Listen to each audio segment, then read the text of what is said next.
May tatanggi ba sa sinigang na liempo?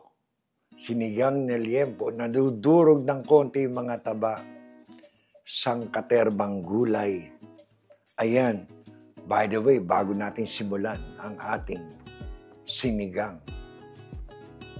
Di ba lagi kong pinagyayabang sa inyo, summer sa Amerika ngayon, kaya tignan nyo, etong aming mga Mexican mango, gaganda matamis din, pero hindi katulad ng manggang hilaw sa Pilipinas. Pero pwede rin. The best pa rin talaga ang mangga sa Pilipinas. Ang dito, pakwan, kahit sa kayo pumunta. Ang daming pakwan. Ultimo pumunta ka ng hardware, may pakwan pa rin. Nagkalat lagi ang pakwan. By the way, may ispa akong pagmamalaki sa inyo. Ito yung mga kamatis na dala ni Myra, gagamitin natin sa sinigang. Nakita niyo ba ito? Napakagandang kalabasa. Laki Bigay na naman ng isa nating kasamahan dito. Isang subscriber natin, si Mel. Mel, maraming salamat. Tanim rin nila. Kanina, dinala kaya pinagmamalaki ko. Naku, pakbet na naman to. O pwede rin to. Yung okoy, masarap to, Lagay natin dito. Nakakatuwa. Ang daming nagbibigay kay Mabong, kamatis, sili, halaman, ito ngayon, So anyway, itong ating kakaibang sinigang na liempo, gagawin natin medyo creamy. Ganda ng liempo ko, Tignan nyo, walang gaanong taba, Ayan, Ang nipis. More on laman, ganda. Yan, ang isisigang natin, ang ganda.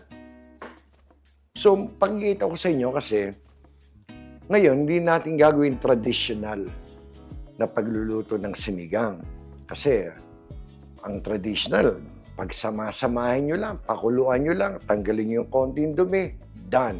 Ilagay nyo yung mga gulay. Tapos na ngayon, pakita ko sa inyo kung paano medyo mawala yung anggo, lansa, o amoy ng liempo. Medyo igigisa ko lang ng konti.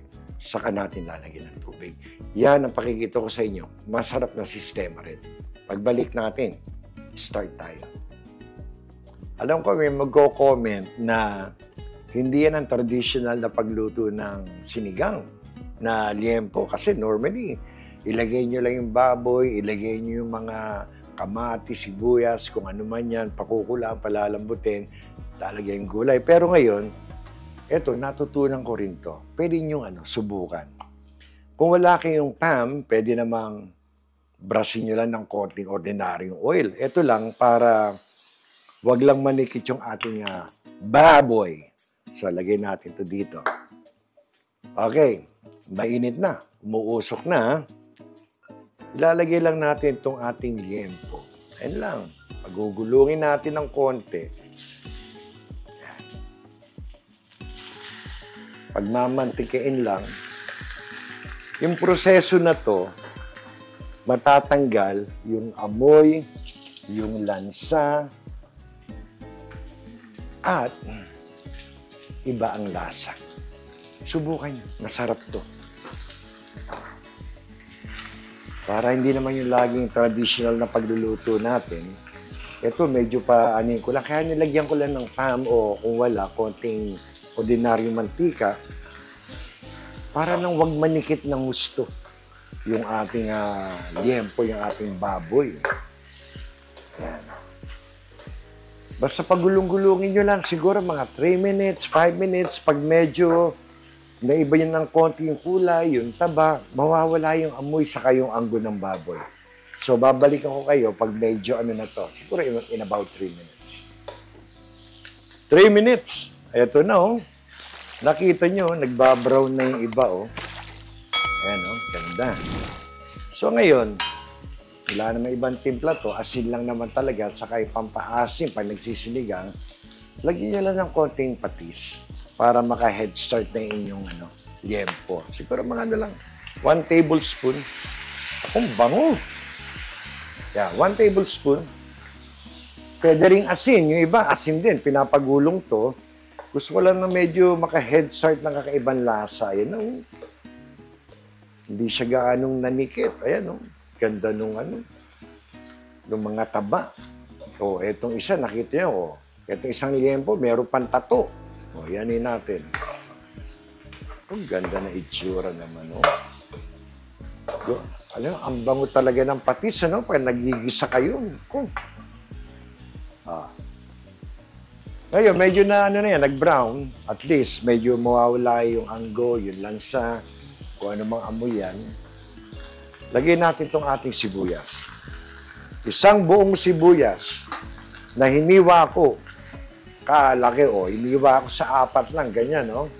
Yan yung magkakadurog-durog naman yan. Okay, lagyan na natin yan dyan, sibuyas na yan. Ito, magiging creamy. Sinigang. Subukan nyo. Sarap, kakaiba. Medyo, natin yung ating, hindi naman natin gagawin translucent yung ating sibuyas. Gusto lang natin lumabas yung amoy. So, yung kanyang tamis, yung lasa, palalabasin natin sa sibuyas natin. Ayan. Itong aking kamatis, ito pa yung bigay ni Myra. 3 malaking kamatis ang ilalagay ko. Actually, may mga nagsisinigang, hindi naglalagay ng sibuyas, kamatis lang. Yung iba naman, sibuyas lang, walang kamatis. Aba, ilagay na natin parehas. Naku, daming kamatis. Ang sarap niyan. Mamaya, mamumula yung ating sinigang. Alam niyo kung naamoy niyo lang yung patis, saka yung binabrown natin yan, no? Na liempo. Napakabango. So, ayan lang, ha. Medyo pagugulungin ko lang to. Hindi naman natin liligisin yung kamatis. Actually, bine-blend lang natin, i-incorporate lang natin yung ating kamatis sibuyas para magsimula ng lumabas yung kanilang lasa. Ayan na, oh. So, eto na. Parang back to normal. Lalagyan na natin ng ng tubig. Palalambutin na natin. Saka natin titimplahan ng asin, ng pampaasim. Okay? So, eto ay 3 cups. Depende yan sa dami ng baboy o liempo na iluluto ninyo. Depende yan sa dami ng sabaw. Eto, bali pang siyam na Alam niyo itong liempo, ha? If I'm not mistaken, naalala ko to, parang almost 4 pounds nung binili ko. So, medyo hahaluin nyo lang. Ang nilagay ko dito ay konting patis para gumulong lang yung ating ganda agad ng kulay ng sabaw. So, lalagyan ko pa to ng konting asin. Wala namang paminta sa sinigang. Pero kung gusto yung maglagay ng paminta, siguro, bahala kayo. Pero ako hindi maglalagay. Okay. 1 teaspoon kasi yung ating pampaasim, sinigang ang lakas makaalat nun. Kaya ito lang muna ang nalagay natin. Ito na. Ito na, nakakainit na parte. Palambutan. Wala namang masusunog dito. Tignan natin, it could be 45 minutes, an hour, depende sa liempong mabibili nyo. Pagbalik ko, makikita niya ang development nito. Okay? Patagal-tagal to. 50 minutos. Depende sa liempo nyo yan. Ako, sa pakiwari ko, areglado na to. 50 minutes, medyo na-testing ko panina rin to. Depende yan sa liempo ninyo mabibili. Ayan na. Silipin natin. Ang bango ng kamatis. Amoy na amoy ko. Tingnan natin kung medyo tender na yung ating Alam niyo, wala akong naamoy na lansa, anggo, o kung anumang foul odor. Bango. Epektibo yung pagkakasir natin ng Tingnan natin muna kung medyo pwede nating isunod yung iba nating mga halimbawa, eto. Tingnan natin itong pinakano. Ayan na yun. Ayan. Ayan, siguro to mga 10 minutes, 15 minutes, areglado. Ito. Ayan yun, naluluray ko na nitong ating lang. Ayan lang. Oh. Ayan na. siguro to another 10 minutes. Napakalambot nito. Kaya kitang-kita nyo kung paano lumambot. Kaya dahil dyan, bibigyan ko kayo ng unang magic word natin. Ang unang magic word natin ay afritadang. Yan ang first magic word. Comment nyo lang sa ating messenger. Padala nyo lang. Hintayin nyo lang yung pangalawang magic word. Pasok na kayo. Okay? Okay, sa ganitong stage, in about 10 minutes, malambot na yung ating liempo. Napansin nyo, hindi ko agad nilagay itong ating labanos. Pampalasa, pampabango, pampasarap. Ang aming labanos dito ay napakadaling madurog. Ang daling maluto. Kaya ngayon ko lang siya ilalagay. Ayan. 2 sili. Ito ay serrano pepper, mas maanghang ng konti. Yung isa, hindi na natin bibiyakin. Ito, biyakin natin. Ayan, para umanghang. Ano pa isusunod natin? Wala tayong gaanong tinimpla dyan. Kaya lalagyan natin ng dinurog na baboy ng pork seasoning. Pwede kayo hindi maglagay. Nasa inyo yan. Gustong-gusto ko lang na may pork seasoning ang aking sinigang. Alam niyo, lalagyan ko ng 2 teaspoon yan. Ayan. 2 teaspoon.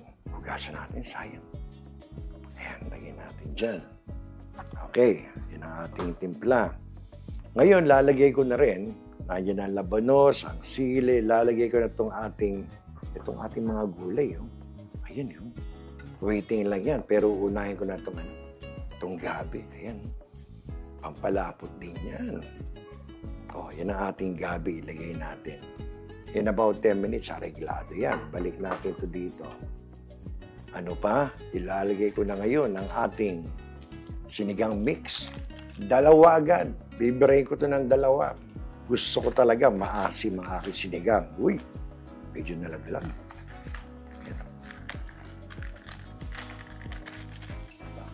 Haluin natin. Pwede nyo dagdagan ng sabaw. Nasa inyo yan. Ako, bahala kong dagdagan. Pag ito, nag-incorporate na lahat, saka ako ito titikman. Sa bandang huli natin titikman to. Kung areglado na, ayaw natin umalat agad. Ayan na, oh. Okay, bibigyan ko ulit ito ng 10 minutos para yung labanos ko lumasa na. Daling madurog ng labanos dito, eh. Takpan ko lang uli. Balikan ko kayo ulit. Okay, another 10 minutes. Gandang bango. Yung katas ng ating nung ating kamatis, pati nga sa takip. Kita mo yung katas ng kamatis. Bango na nung ng ating labanos. Amay ko na, Sili, tikman natin. Swak na swak yan. Malambot na yung ating liempo. Eto na. Tikman natin. Nakakapa ko na yung liempo nito. Alam mong yun na. Malambot na. Tikman natin.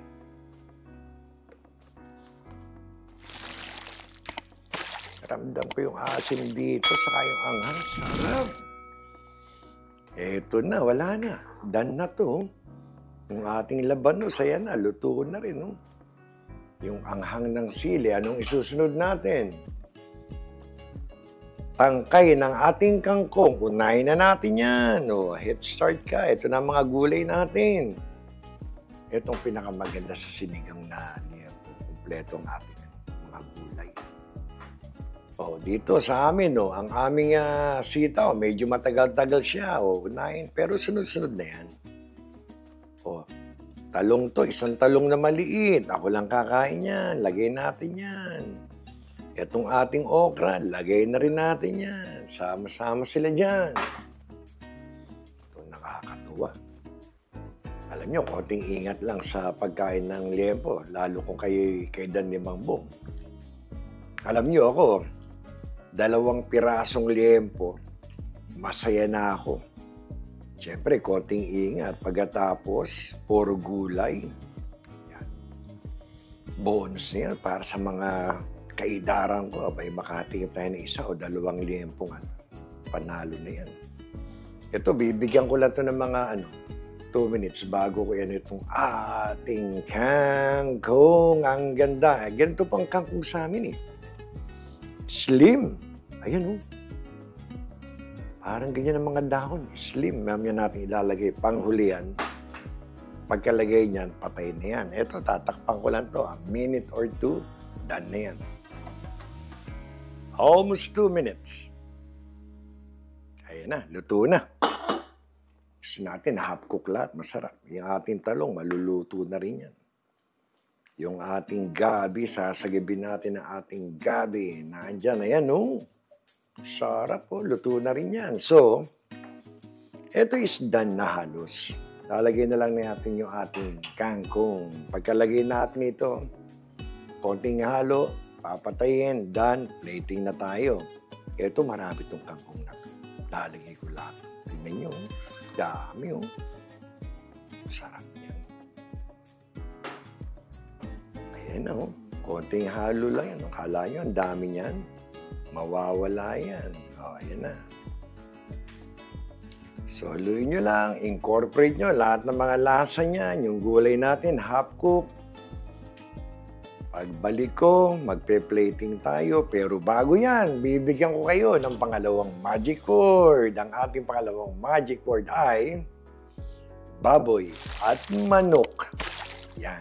So, yung first magic word, second, pagduktukin nyo, padala nyo sa messenger, pasok na kayo. Good luck ulit sa inyong lahat. Ang ating sinigang na liempo, napakasarap. Inggitin ko muna kayo sa aming mangga at alamang. Napakaanghang na alamang. Ang sarap nito, kater na sinigang. Ilapag natin dito at eto na ang ating napakasarap, napakaasim. Eto na po ang ating sinigang na liempo. Kompleto ng mga gulay, okra, kangkong, may gabi. Lahat nandiyan na sila. Napakaasim, napakasarap. Yan po ang sinigang na liempo ni Mambong. Ilapag natin dito. Tayo magpapasalamat. Muli, isa na namang mapagpalang araw para sa inyo pong lahat. Salamat sa Diyos. Tayo po may masarap na sinigang na liempo ni Mambong. Hanggang sa muli, kayo po'y ingat. Salamat po.